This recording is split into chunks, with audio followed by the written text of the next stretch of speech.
Hello বন্ধুরা, good morning. সকাল সকাল আপনাদের সঙ্গে গল্প করতে চলে এসেছি। এখন আমি মেয়েকে গাড়িতে তুলতে যাবো। 8টা বেজে গেছে।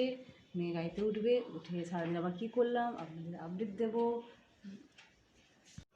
দেখুন বন্ধুরা, সকাল সকাল আমি কি বানাচ্ছি আপনাদের সঙ্গে শেয়ার করব।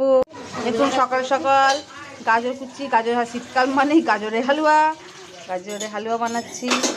দেখে নিন, কমপ্লিট হলে আবার আপনাদের সঙ্গে শেয়ার করব। বন্ধুরা, গাজরের হালুয়া কমপ্লিট। এই দেখুন বানিয়ে নিয়েছি। আমার সব কাজ কমপ্লিট হয়ে গেছে, রান্নাবান্না হয়ে গেছে। আমি এখন রেডি হয়ে গেছি, পার্লারে যাব। পার্লারে গিয়ে কী করলাম আপনাদের সব জানাবো। পার্লারে চলে এসেছি, দেখুন সবাই। পার্লারেই ঢুকলাম। হ্যালো, আমি চলে এসেছি দোকান থেকে। এখন বাজে রাত্রি 9:30। আমি 9টায় এসেছি, একটু কাজ ছিল পার্লারে আজকে, তাই ভিডিও করতে পারিনি। এখন কি করছি আপনাদের সঙ্গে শেয়ার করব। এই যে আমার মেয়ে খেতে বসেছে, সবাইকে খেতে দিয়েছি। এখন সবাই খাচ্ছে, আমিও খাবো একটু পরে। বাই, গুড নাইট বন্ধু, ভালো থাকবেন, শুভরাত্রির।